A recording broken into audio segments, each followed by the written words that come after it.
দর্শক, জামায়াতের আমির ডাক্তার শফিকুর রহমান যমুনা থেকে বের হচ্ছেন।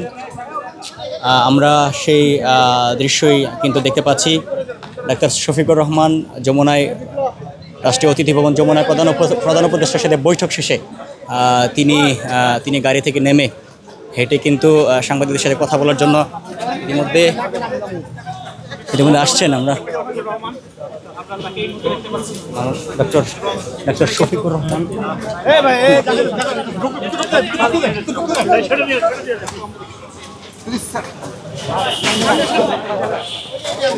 দর্শক, আমরা যেমনটা দেখাচ্ছি যে যমুনায়, রাষ্ট্রীয় অতিথি ভবন যমুনায় প্রধান উপদেষ্টার সাথে বৈঠক শেষে জামায়াতের যে প্রতিনিধি দল, তার নেতৃত্বে যিনি রয়েছেন ডাক্তার শফিকুর রহমান, তিনি বের হয়েছেন।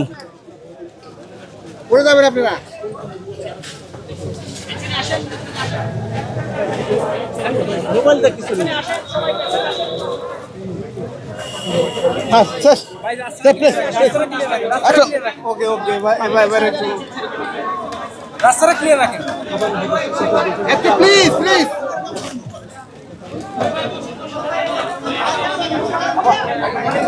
দর্শক, জামায়াতের আমির ডাক্তার শফিকুর রহমান প্রধান উপদেষ্টার সাথে বৈঠক শেষে